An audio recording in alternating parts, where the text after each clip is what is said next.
Good afternoon, ladies and gentlemen. My name is Mr. Ebo Richards, CEO of Hejspan. Hejspan is a division of IZ Corp Exchange in good standings, and we're watching Hejspan TV.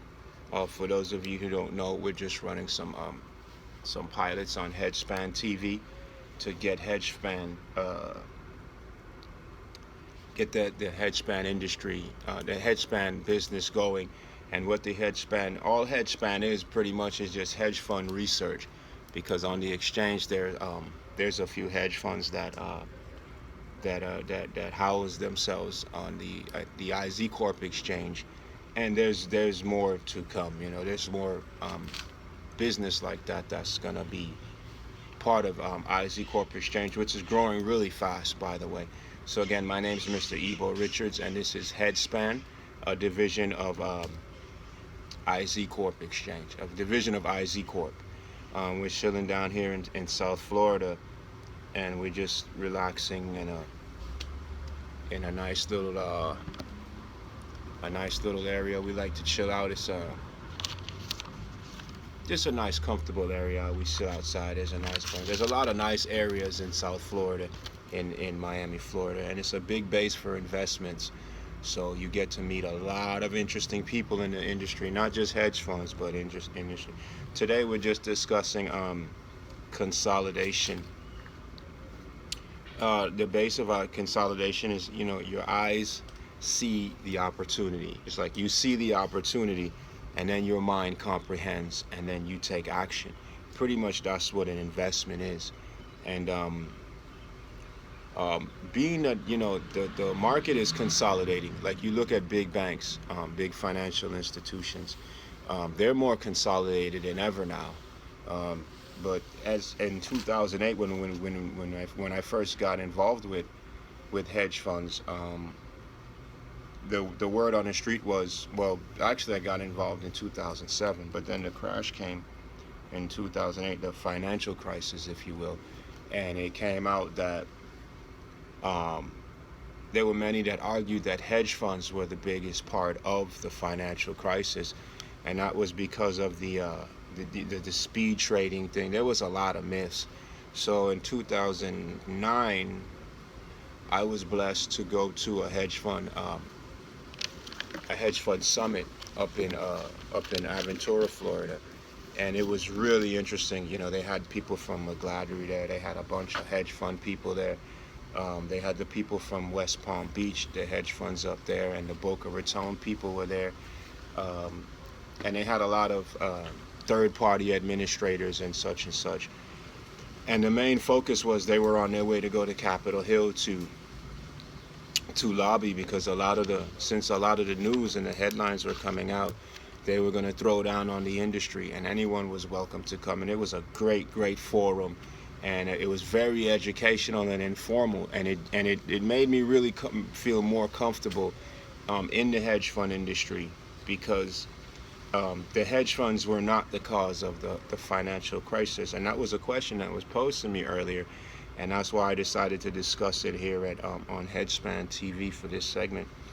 And then comes with that, with the big banks, was the consolidation, and being that hedge funds didn't get any bailouts, but the financial banks did, and they paid their monies. They borrowed the 50 billions and the AIGs, and those of you who are very familiar with what happened, by the way, you hear more about it in my book. I'm writing a book called Wall Street versus Main Street, and what it does is it pretty much starts from this financial crisis. It would have been done already, but I decided to slow down the publication of the book so I could learn more about the industry, not just the crisis. And it turned into a bunch of it's more economics. Since I'm finishing up my economics degree, I started a little bit more about myself. What I ended up doing was I was doing the prop trading for the companies and for my businesses and stuff, and we had some partners, and my thing was accounting. I wanted to get into the accounting so I could so I can oversee the administrators that were coming in to do the accounting, so I could understand, this is where our money is, and know and like being more of control of how the money flowed in and out of the company and through the trades, because I was facilitating most of the trades. And what happened was, when I was calling my dean at the university, she talked me into.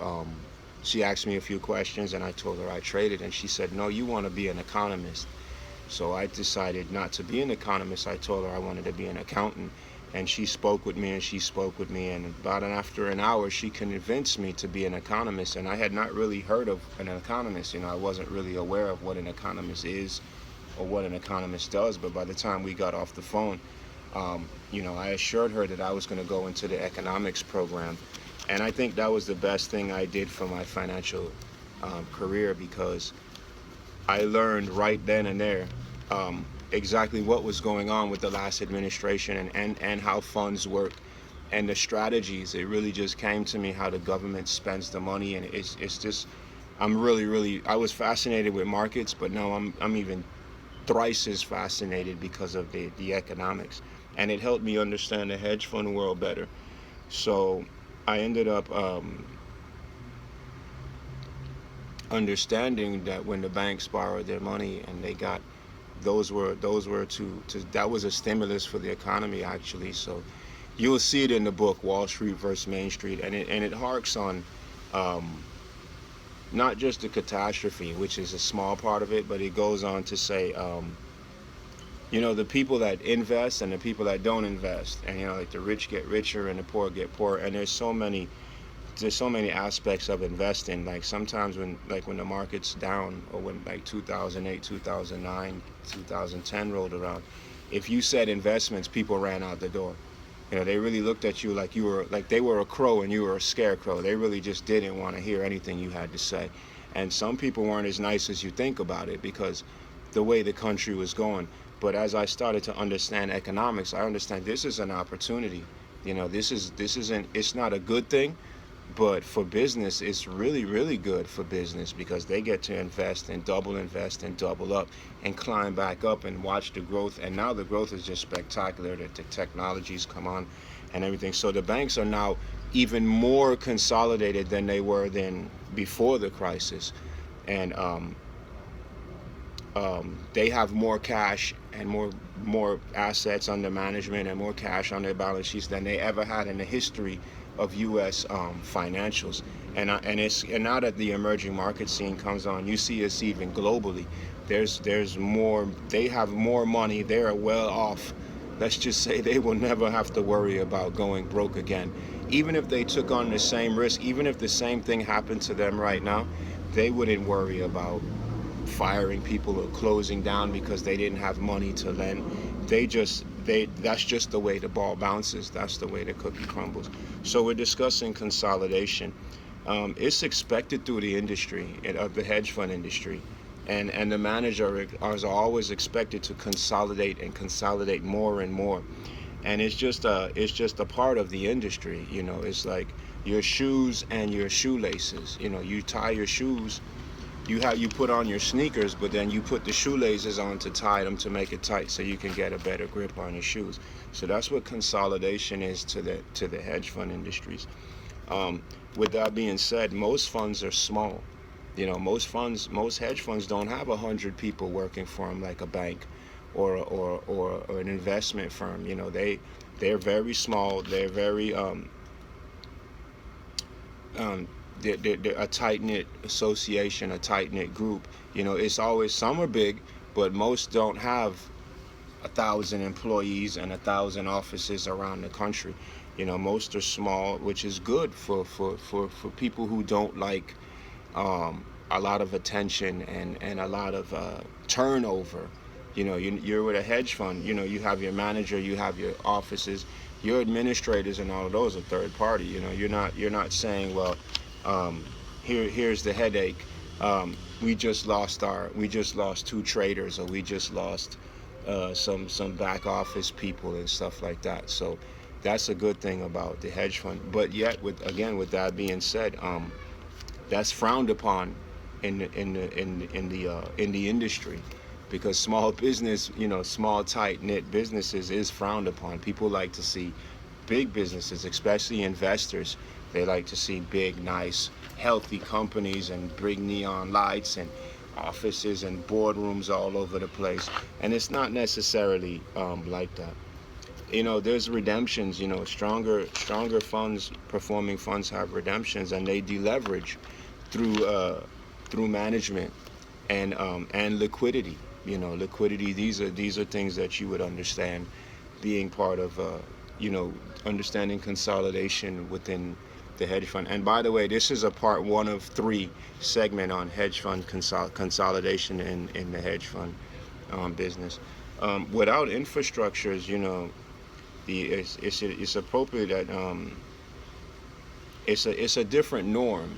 If a hedge fund doesn't have the infrastructure of a big branch bank, they deal with things differently. They deal with things that aren't that are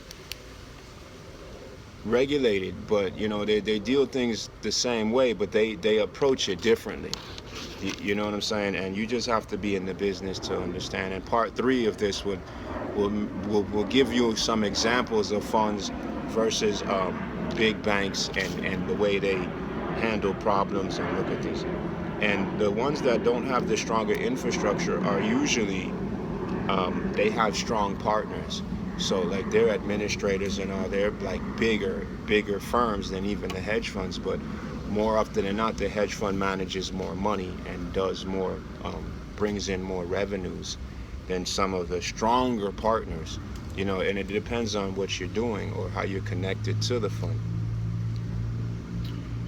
The issues that concern consolidating with hedge funds is fear. Um, Hedge funds like to lock their investors in, and they have longer redemption cycles, which is good because most people that come to hedge funds, the investors are aggressive, and you want to be going for a long time, just pumping that money. Um, and lock-ins, lock-ins can cause worries for some investors because what happens is I've seen investors come in and you open and roll them for 5 years, and then after 2 or 3 years they want to come in and say, well, let me get some of my funds or some of my profits. I want to do this and that. And we say, well, we're not going to do that for you. You're doing good right now. You're on for 5 years. Let's leave it like that. And sometimes they insist, and what we do is we say, and then they get really unhappy. And what we do is we say, okay, here, you're out completely, and then we just don't do business with you or take any referrals from you anymore.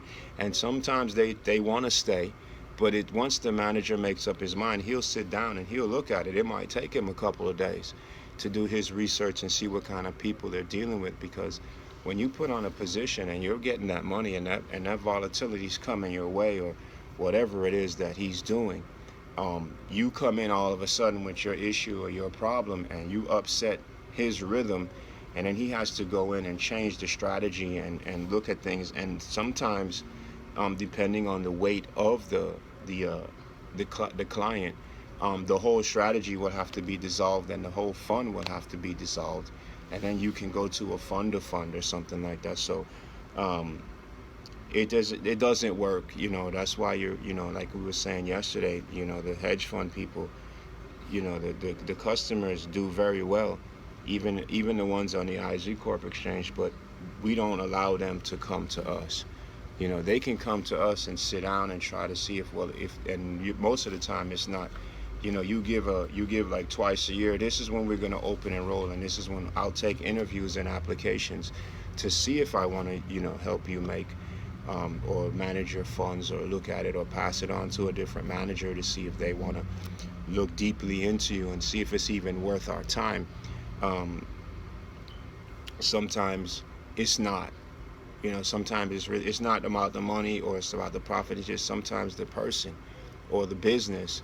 You might look at it, you might be doing a fund and you say, well, we don't, you're looking for green investments, or you're looking for healthcare, or you're looking for energy, and we're doing high dividend yields only in this fund, and there might be some opportunities, but then we'll say no. We don't want you here. because you're not